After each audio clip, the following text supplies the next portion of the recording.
Assalamualaikum warahmatullahi wabarakatuh. Nah, kita bertemu lagi nih, membicarakan sesuatu yang sudah kita obrolkan di beberapa pembicaraan sebelumnya. Sejak kecil, kita didoktrin untuk satu-satu aku sayang ibu, dua-dua juga sayang ayah, tiga-tiga sayang adik kakak, satu dua tiga. Nah, tamat lagunya ya kan ya. Dari sejak kecil kita didoktrin untuk eh, mencintai ibu terlebih dahulu.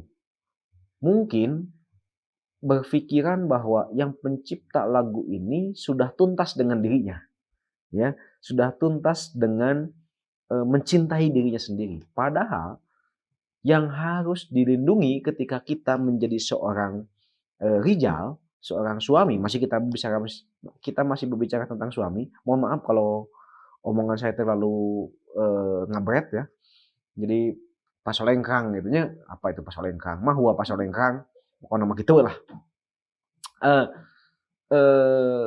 dari sejak kecil kita didik untuk satu-satu aku sayang ibu, dua-dua aku juga sayang ayah. Ini bagi orang yang belum eh sorry, ini bagi orang yang sudah tuntas dengan dirinya. Bagi orang yang belum tuntas dengan dirinya, satu-satu aku sayang aku, dua-dua juga sayang ibu, tiga-tiga sayang ayah, empat-empat sayang adik kakak. Kenapa? Karena yang harus kita sayangi pertama kali adalah diri kita sendiri, terutama laki-laki. Kenapa? Karena orang yang tidak tuntas dengan dirinya belum tentu dia bisa menyayangi orang lain. Dia ke orang lain selalu meminta untuk disayangi. Dia meminta kepada siapapun yang berinteraksi dirinya untuk mendengarkan dirinya. Karena dia belum tuntas dengan dirinya. Maka jadi suami itu harus tuntas dengan rijal tadi. Satu, dia terlindungi egonya.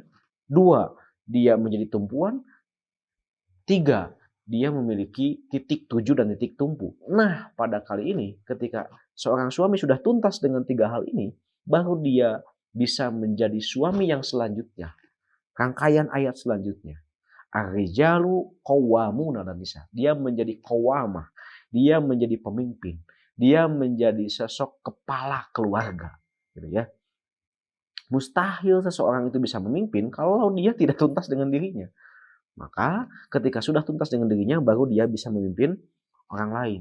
Kalau dia sudah bisa mengendalikan ada dalam dirinya, baru dia bisa mengendalikan orang lain. Selama ini kan kita melihat menyaksikan bahwa pemimpin-pemimpin itu kebanyakan orang yang belum tuntas dengan dirinya sendiri. Kenapa? Karena ketika dia memimpin instansi, komunitas, kebanyakan bercerita tentang dirinya sendiri, bukan bercerita tentang siapa yang dipimpinnya, apa yang harus dipimpin gitu ya. Sehingga kemudian kebanyakan kelemahan dari pemimpin kita itu adalah kemampuan mendengarkan. Maka prasyarat menjadi qawamah yang selanjutnya, ya yang pertama, mohon maaf, di ujung selanjutnya ya, prasyarat yang pertama adalah menjadi pemimpin itu adalah kemampuan untuk mendengarkan. Ini prasyarat penting dalam Islam. Kenapa? Karena semua diksi pemimpin dalam Al-Quran, bil khusus dalam keluarga itu, syarat pertamanya ternyata selain dari keimanan adalah seninya adalah kemampuan untuk mendengarkan. Karena inilah yang hilang di keluarga kita. Karena karena ustadz bisa datang-datang ke rumah itu ujug-ujug menasehati. Enggak. Karena dia penceramah, karena dia hafal ayat, datang ke rumah, kemudian ngobrol dengan keluarganya, menasehati, menyampaikan ayat, terus enggak. Bukan seperti itu pemimpin itu. Pemimpin itu sekalipun dia pandai pandai berbicara di luar, misalnya dia seorang guru di luar, tapi ketika dia di rumah, bagaimana dia memiliki kemampuan mendengarkan yang baik. Karena kemampuan mendengarkan itu sama dengan kemampuan berbicara. Lah mendengarkan itu memang coba. Ketika kita mendengarkan keluh kesah orang lain kan maunya kita kan langsung ngasih solusi, langsung ngasih ayat, langsung membantah atau langsung eh, apa? langsung eh, merespon omongan orang yang curhat ke kita, yang ngobrol ke kita, yang berbicara ke kita. Maka prasyarat yang selanjutnya yang jadi seorang rijal itu qawamah itu prasyarat yang pertama lah dia memiliki kemampuan mendengarkan yang baik. Sebagaimana Rasulullah SAW selalu berusaha sebelum tidur itu ngobrol dengan istrinya itu tidak untuk menginterogasi, tidak untuk menanyakan, tidak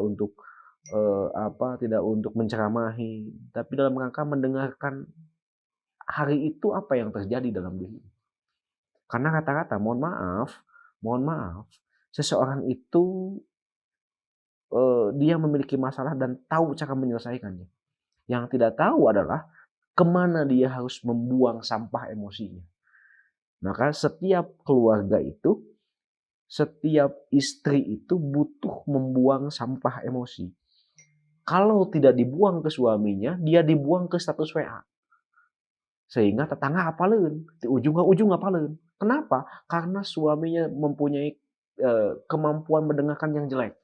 Tapi ketika suaminya memiliki kemampuan mendengarkan yang baik, semua aib keluarga, semua keluh kesah keluarga itu tertampung oleh suaminya. Dan itu berat. Tidak semua pemimpin sanggup, bahkan tidak semua suami sanggup menerima keluhan dari seorang istri. Karena bagi istri itu tidak penting solusi. Yang penting adalah didengarkan. Yang penting adalah empati. Daripada menjadi polusi masalah, lebih baik hanya berempati. Lebih baik berempati, mohon maaf ya. Karena kemampuan empati inilah yang kemudian juga hilang di lingkungan masyarakat kita. Di rumah pun tidak ada empati, di luar pun tidak ada empati. Karena ketika dia sudah didengarkan dengan baik, semua anggota keluarga sudah didengarkan dengan baik, maka akan memiliki mental yang sehat. Akan tahu tempat kemana dia pulang, akan tahu tempat mana yang paling aman bagi semua anggota keluarga untuk berbicara tentang apa yang sedang dia hadapi. Hari ini kenapa banyak kenakalan-kenakalan? Karena memang, mohon maaf, tidak tahu kemana dia harus membuang sampah emosi dalam dirinya. Ya, saya sampai hari ini meyakini bahwa kenakalan, terus kemudian penyimpangan dalam keluarga adalah jeritan hati yang tidak ketemu jalan keluarnya. Karena tidak tahu kemana harus menyampaikan jeritan hati ini. Terima kasih. Assalamualaikum warahmatullahi wabarakatuh.